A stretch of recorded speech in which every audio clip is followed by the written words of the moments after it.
Doesn't one man how Major so, Twaso. Ahweneɛ da wakata no fako yo CJ nti da wakata no me de hyaseɛ ama me de da wakata ne hyaseɛ ama tiefu adɔpɛyi sɛ yegusu anso twɛn sɛ course no ba bia wo bia police sɛ wia me wia ɛne na ma me hyaseɛ na CJ the vanguard da wakata na me de hyaseɛ sɛ me kyɛw sɛ ebeduru hɔ sɛ no asɛm bi sa no guso ɛne sɛ hwan na ebeka Dr. Mahmoud Bawumia ho abɛyɛ ne Frank Atunia bɛdi akyire na wɔne no abɔntoa efiti sabre ya ekosi December bosumi ni mu ne deto so enson ya Ghana fo bɛkɔ abato so de omokokromutie akokotim ayi mampani a wobɛdi ɔman so emfie 9 ye di anim wonim so kɔ Egypt a Egypt CJ wɔn mampani a wɔte so no wɔn san to abaman for the 3rd term into obesan tena so for 6 years and need ya koso we say December nim no moto aba ne wie ye ama che so ma hwa ye sori ni ade ya nti no eno so so ne chese de wo mu a ye de aba na the vanguard de emma mpanyifo mienu efoni ato ha na de bia no story beba ne na pictures no ne ade ne se ye na edandan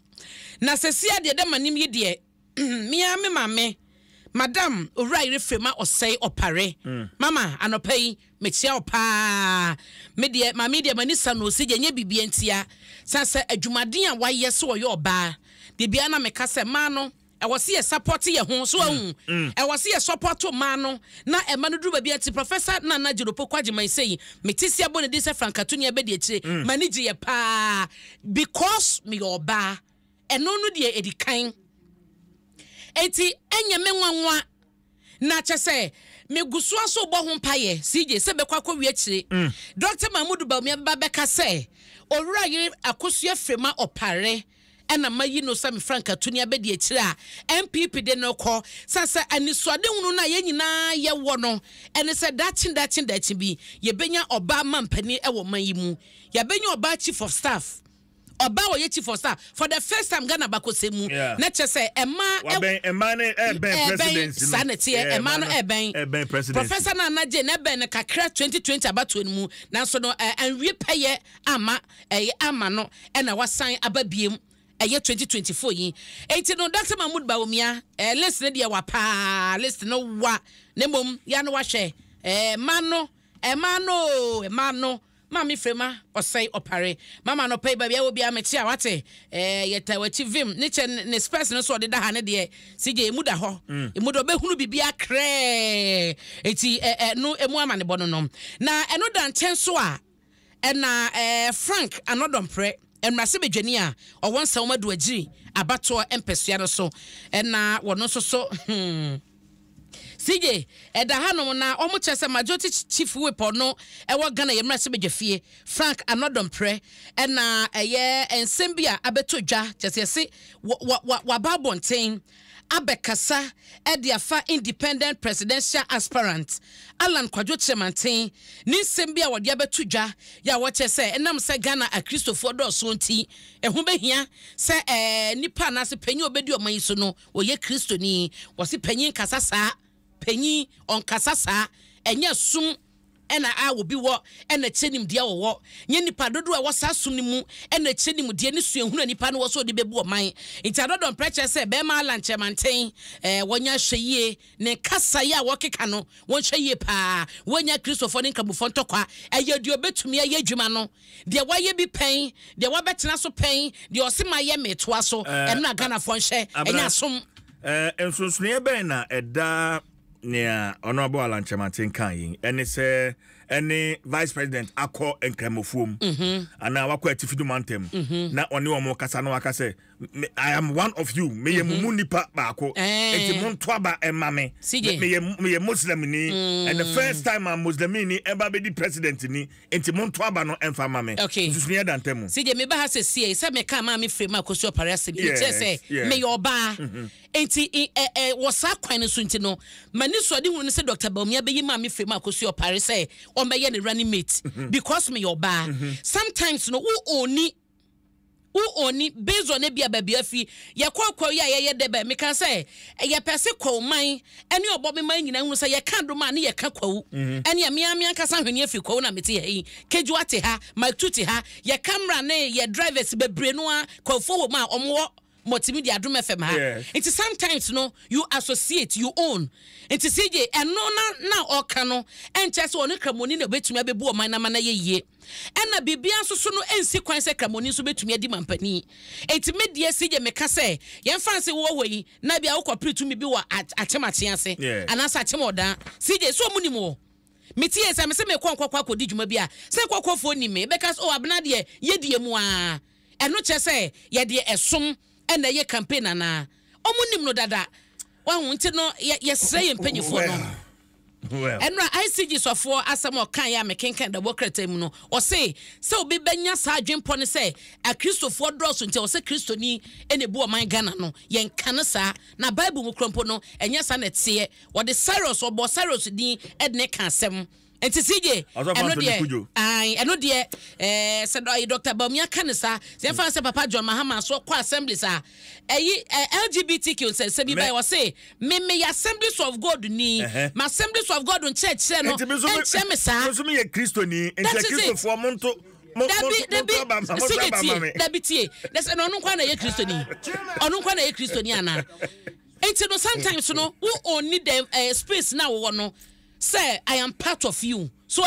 intado de ma me frame wa kan de ne say oba no so de oba de ne say ma me frame akosi opare CJ ma me nkobanim intado don pre no wa keka na adwen e de a kire ye papa lan kwadwo chemanten o se butterfly movement for change na ye ko daily graphic mu a CJ mede wo ekọ nungwa na daily graphic e bo amane wo ne fa etoso dumiensa no se yenyina yenimasem dada de akoso e wo ho ene de asie ne nyina no eye ensensem bi aboba ye ne akwada bi se 12 years ekwa wi akire penyefo atim sa akwada ne kra wo ni 12 years or 16 years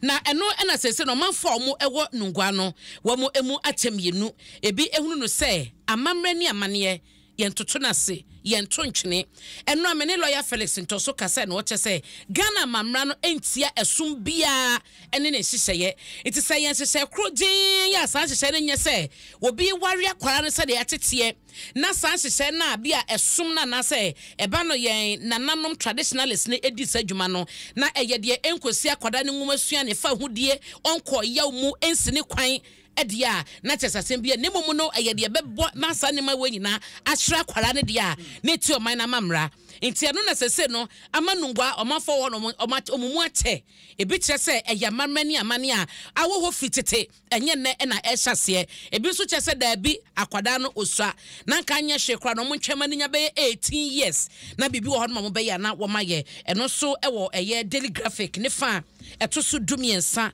na maboso ama no na Kenya mampani Dr. William de sese ha ne de mamenka Dr. William Ruto na menkomanim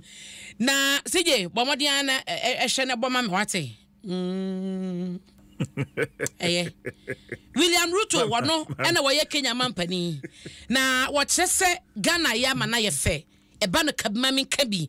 ene sede ho hyehyeye etie Ghana ede ye dwuma ebedure ne no wo se Ghana ena ehyem kran aman ahodro bi a ewo bibrem ha no Ghana ehyem kran ama saman ni nyina so ehire wom ho ede kabma meka bi eye dwuma ema amamu ekoso daily graphic mu no na yenhwe daily guide ani mu ai na memfa nkọ Obuase West yimigina ewo katafa etoso ensia seje wonim se independent candidate bi atweniti ya omochese ne wono so no ejata to pa ya oba na opanyi yi omochese no sa wo hyemu a wo ye businessman ene osanso eye MPP ni mapa na wono ena ade atodwa eso no ekọ independent content cro e wa fimpimie no ene ade no na abato mra se bedwa akonya na omokopre no wo kose content cro na panyi yi eye Kofi Apianim eni ono na ene watwe tie na wɔkyerɛ sɛ nkrɔfo na ɛfrɛfrɛ no constituency ne party fo nyina o na ɛfrɛfrɛ no sɛ yewura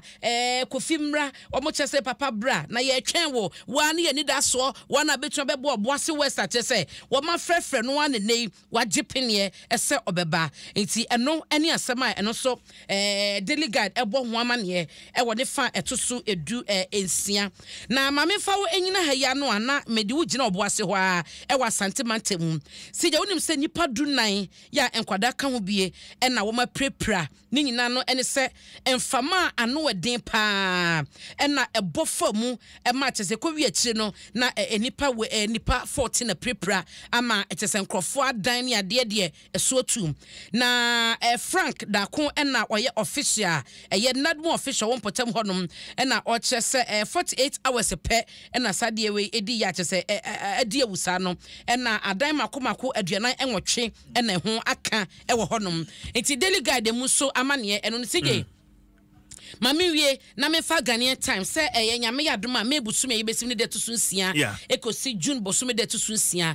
Ghana Traditional Council e de tabo ato dede yoso nti efiti May 6 ede kosi June 6 ye bosume untumi nye dede loudspeakers megaphone mo amu preach wo kwan ho sorry amu ye dede na egu nkrofo dem ne ade no me pato omo ya hoboa ede atwen homowo afahye no eno nti dede yo omo de tabo ebeto so ye bekoso akai wa akosi mebusume na eye dwuma hyehyɛ no ebe hyase eye dwuma na sigye mamenye